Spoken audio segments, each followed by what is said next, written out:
What up, gym family? How you guys doing? My name is Trevor Wicken, and I want to welcome you to the MS Gym. This is the place that you need to be in order to learn how to exercise best with MS.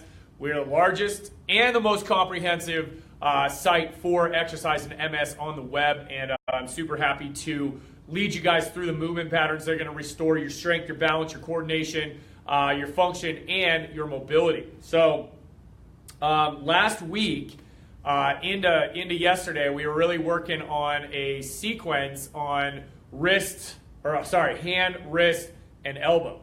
And we finished it up yesterday due to the fact that I was out sick on Friday and Saturday.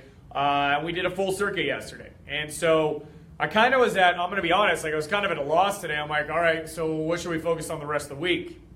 And I've had a couple ideas or whatever. And the thing that I pride myself on is tying everything together and making it so that you guys fully understand what it is that you're doing, why it is that you're doing, and how it is that you're doing, okay? So what I want to do this week is I want to finish upper body this whole theme, all right? In what's called the arm line, okay? The arm line is the line that goes basically from your sternum all the way out here to your fingertips, and from the back of your fingertips all the way into your spine right here on the scapula on both sides. If you have faulty arm line balance, that can lead to a lot of problems in the with hand strength, with upper body strength.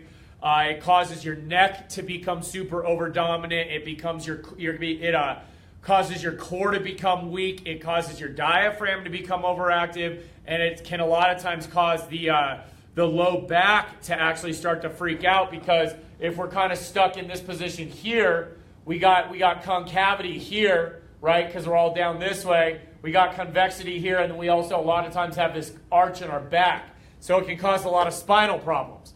So if you have neck issues and you have spinal issues, there's a good chance that you have upper body or arm line dysfunction, and that can translate into exacerbating and or preventing you from decreasing or making improvements on things like foot drop and spasticity. Because if this shoulder is constantly falling in like that, it's forcing my body weight down onto my opposite foot, and that's going to flare up your foot drop. Okay? So, here we go. So, Anatomy Man is in the house. So, what we're going to be working on quickly is the line right from here. So, we talked about all of this last week, all the way up through the bicep and all that kind of stuff. So, if this dude had his arms straight out, we would be talking about pec minor, pec major, bicep, and all that kind of stuff going out this way. And if we look at the back side of the body, we want to be able to activate the tricep, the posterior deltoid, rhomboids in here, rotator cuff, serratus, all that kind of fun stuff. So we need to get that back in balance, okay? Because you can see how all this ties in. So this is connected up to this coracoid process, which is connected in with the bicep, which is connected in with the brachioradialis, the finger flexors, and everything there. So if we have a ton of spasticity down here in our hand or our elbow, that's a good chance that something up here is not working. So therefore, something down here has to tighten up and latch down because there's a dysfunction here. Or there might be a dysfunction on this side because this is weak and affected by MS. This is where the lesion on your thoracic or cervical spine may happen. You may actually get a lack of coordination in here or demyelination going into these nerves, and so therefore it causes the front of the arm line to freak out. So we've got to restore that balance, all right? So many of these exercises you guys have seen before, but I want to put this in the context of the hand, wrist, and elbow stuff we've done that we did yesterday and we did last week, so you can actually understand how all this stuff fits together. Because again, MS is a systematic progressive degradation of your nervous system. Well, if we create a systematic progressive improvement of your nervous system, then that counterbalances the degradation. So we just need to be more active and be more aggressive on the achievement and the creation and the anabolic side of things rather than the catabolic, the erosion, and the destruction of things, okay? We want to focus and get ahead and build up faster than MS can break us down or cause problems in our nervous system, okay? All right, so today what we're going to talk about is we're going to talk about scapular balance between the pec and your scapula, okay? Because everything in the arm starts from the scapula and works outward. It does not start at the hand and work back inward. That doesn't happen. Biomechanically, neurologically, and physically, physics-wise, that doesn't happen. The electrical potential starts at your spine and it goes out this direction, and then there's a reflex arc. But afferently, it always goes out. Efferently, it always comes back. So the circle does this all the time. It doesn't go in and then back around. Okay, so we've got to get that clear. So we haven't talked about pecs in a while. Okay, so we're going to go back there. So if you're having major issues in your wrist, your elbow, and your hands, and your bicep, there's a good possibility that you have some tension up here in your pec minor and your subclavius muscle. Okay. We'll do some other stuff on the lats probably tomorrow and all that, but today we're going to be working on these pecs. So the pecs basically run in the line of my shirt right here, runs down this way, runs across this way, up and over. So you want to get in and you want to find any muscles in that pec that are super duper tight. Now, you want to do these, a lot of times you may want to do this arm line stuff after you've done your hand stuff that we did yesterday because you have more hand strength. So therefore you can release better. All right? Or if you do your hand stuff in the morning and then you do this arm line stuff in the afternoon, that's a good strategy as well. So you want to get in on that pec and kind of rub through and find out, is it in your armpit, is it along your collarbone, or is it down this pec minor? So it's kind of a three-finger approach. You got spasticity here, here, or here. So you want to find the most aggressive, most tender spot. All right? So I got a lot of tension right up in this junction right here, okay? Right by what's called my coracoid process. That's what the pec minor is attached to and part of the bicep is attached to. So we want to get up in that coracoid process and release that juncola, all right? So after you release your hand and you do your finger gym stuff in the morning, you can come back in the afternoon because your hand is going to be better functioning, or even like an hour or two later, it's still going to be better functioning, and you're going to be rolling this out. Now you can use a ball on this as well, and you can kind of get in and hold. And another way to really get into that pec minor is to do the release on a wall, which I'll show you here in a sec. So we want to release that pec, all right? So another way to do this is you take this ball, you put it on your pec, and then you put this on the wall. So you're actually going to lean against the wall this way, open your hand up, and then you're just going to roll. You're going to find a spot on the wall and roll out. Okay, so this is a really good one. I do this one often before I do chest work and stuff like that to really get that pec chilled out. Okay, so you want to get in there. Oh, that's nice. Okay, so we want to get in and release that pec. All right, relax. Okay, so you got three ways to release your pec. You got fingers, you got a ball, and then you got the wall. You can do all three if you want. Fingers is probably the most precise. Then you get in the ball and you rock that out, and then you get on the wall and you just lean, and that you will find spots if you do it that way. Okay. Now the second culprit that we get with the arm line problem, a lot of times with an arm line we get an elevation, so we get a shoulder elevation, and then we get an anterior tipping. Okay. When we release the pec minor, we alleviate that tipping, but now we need to alleviate that elevation. So what we want to do is we want to release this upper trapezius muscle, okay? So the upper trap is right here, okay? It's on the back side. It is not in your neck right here, okay? So when people are trying to release their upper trap, it's not in here. It's literally this muscle that's on the back side that runs from the neck and goes down this way. So a great stretch for that, I mean, let's get in there and just rub a little bit, okay? So we can go from the neck, so right here, and just kind of work your way down the upper trap. Again, it's not forward. It's more on the back side of the shoulder. So if the central part of your shoulder is here, it's a little bit more on the back side. So we want to get in and just kind of gently massage this. And I like to hold my elbow here so I'm not having to hold this arm up, give it some support, and then just rub through right there. So we want to rub through that upper trap, okay?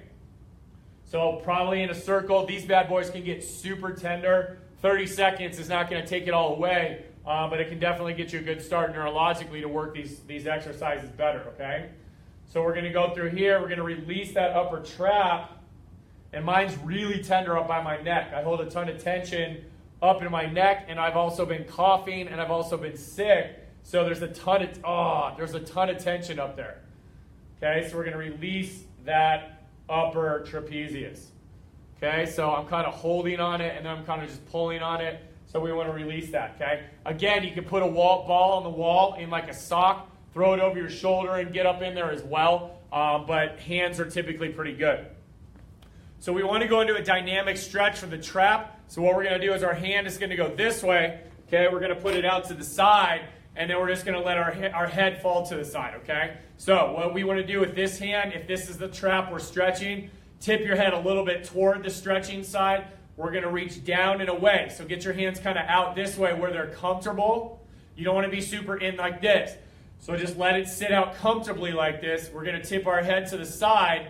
Then what you're going to do is you're going to tip your head this way and reach down and away toward the floor with your fingertips, okay? So we're here, and then we're going to go just down and away, okay? And what I want you to do is think about pulling your chin in a little bit, and that will get that upper trap as well. So it's a 1, 2, and then 3. Oh, I dropped my ball. And down. So we go down, pull that chin in. We got a 2, 2, and 3. And you may feel that somewhat in your neck too. Totally cool. Okay, you may get some scalene release in here as well. And down. So it's open. It's a 3, 2, 3. And down. And it's a 4, 2, 3. And it's a 5, 2, 3. And it's a 6, 2, 3. And it's a 7, 2, 3. Last one, and 8, 2, 3. Okay, other side. So over this way, so lean this way a little bit. Reach down and go away. So it's a 1, 2, 3. 2, 2, 3. And as you reach down, if you feel your pec start to contract, you're using that pec. You got to get that shoulder back. So you still got a blade tuck, okay? And down. 3, 2. So you should not feel anything right here. 3. If you do, you got to move that shoulder blade back more. 4, 2, 3. Or possibly do more pec release. And down. 5, 2, 3. And down. 6, 2, 3. And down. 7, 2, 3. And down. Last one. And 8, 2, and 3. Good job, you guys. Okay, so now what we're going to do is we're going to do a mobility drill for the pec and the shoulder depressors, okay? So what I'm going to have you do is you're going to reach kind of diagonally up like this, turn your thumb slightly in, and then what you're going to do is you're going to pull back, open the chest up, and then pull down this way. Now, if you can't get your hands up that high, that's fine. Or if you want to just go one arm at a time, that's fine too. But I want you to turn your thumb in a little bit. It's going to be a slight elevation so we really get that shoulder depression in there.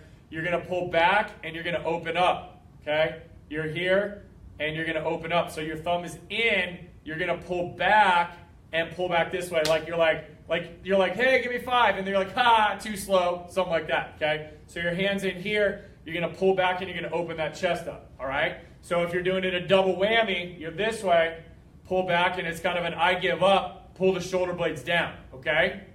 All right, here we go. So hands are up, thumb slightly in, abs are in, blades are down, sit up tall. You're going to pull apart, open up the thumbs, and pull those elbows down towards your side. That's a 1, 2, 3. And back, and pull. 2, 2, and 3. Back, and pull. 3, 2, 3. Back and pull. Open those hands up. Use those fingers you just released. 2, 3. Up and open the hands and pull back. 4 and pull down. Don't let those shoulders shrug, okay? If you can only get back to here before your shoulders shrug, that's cool. 5, good. And back. 6, 2, 3. Back up. And 7, 2, 3, back up, and 8, 2, and 3. Okay, so that's nice and open. So you can do more reps if you want, okay? So you want to release this pec and upper trap, release this pec and upper trap, and then you're going to hit these. I know we didn't do the other side, but it's okay. So release pec, release upper trap, release upper trap. Focus on this drill. Boom. Focus on this drill. Boom. Okay? And drop those shoulder blades down. All right. So now we're going to work on strengthening those shoulder blades now that we have this anterior line kind of chilled out. So again, we released all of this spasticity through here and up the neck. So we release this entire front line. It's now time to activate the back line. So the first thing I want you to do is a seated shoulder squeeze or a seated shoulder retraction, okay? So we're working the muscles in between our shoulder blades. So what we're doing is we're going to have our hands here. We're going to lean slightly forward, okay? And then what we're doing here is we're just pulling our shoulder blades together. So our hands are going to be kind of down at our side, okay? Let me move the camera down just a touch. Boop, okay? So our hands are down at our side, okay? This way, so they're kind of thumbs are right on my leg, and then all I'm going to do is thumbs are neutral, and then we're going to pull our shoulder blades back, okay? Ready? And it's just a pull back this way. It's not a shrug, it's a wrap. So you're basically wrapping your shoulder blades. See that crease in my back? You're wrapping your shoulder blades around your spine. So hands start in neutral, okay?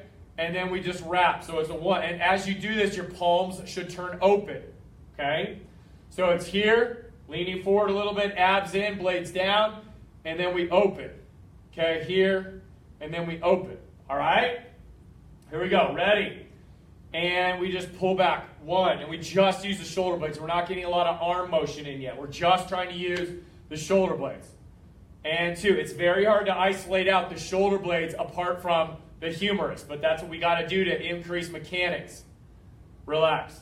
Abs in and pull. 3, 2, 3. And keep reaching towards that ground a little bit. Don't let your elbows bend. Stretch out those arms. Stretch out the fingers. And go. 4, 2, 3, 5, 2, 3, 6. Reach down towards the floor. 2, 3, 7. Reach towards the floor. 2, 3. Back. Reach down towards the floor. Pull that neck in. Abs in as well. Pull that belly button in. 2, 3. Pull. 9, 2, 3. Last one. And 10, 2, and 3. All right, good. Shake it out. So that one is very isolating for the scapula. Now we need to actually get the arm going. So we're going to kind of combine both. So we did this already, so now we're going to get into that position. Now we move the arms. So we work scapular control first, then we actually get humeral motion in. Humerus bone here, okay? So let's get back down, abs are in, blades are down, leaning forward, pull the shoulder blades back and down so we're reaching toward the floor. And now what you're going to do is your hands are going to come back and you're just going to reach. I don't need you to go super far. If you go too far, you're going to tip forward again, which we don't want. So we want you here, lock those shoulder blades to start, chin in, abs, and then you're just moving those hands back and you're turning your palms that way. You're turning them open, so open hands. So you go from neutral to open, so the thumb turns out. So abs are in, blades, chin, shoulder blades are back. Just use your arms. Ready? And go. So it's a 1, and reach through the fingertips. 2, open your hands and back down. Do not relax your shoulder blades. And pull back. 2, reach down toward the floor and come back. Don't relax your shoulder blades. Keep them locked. And go. 3, 2, reach down towards the floor and back down. And back. 4, 2, and back down to neutral. And go. 5, 2, and back down to neutral. 6, 2, so you are using your tricep. You are using your rear delt. You are using some humeral movers. You are using your rotator cuff. Go. 7, 2, and see I'm about even with my hip socket, with my hip joint. Okay? And go. 8, so I'm not going way back here. I'm even with my hip. 8, 2, and back down to neutral. And go. Reach down towards the floor. Abs in. Chin tuck. 9, 2. Back down. And last one. 10 and 2. Good job, you guys.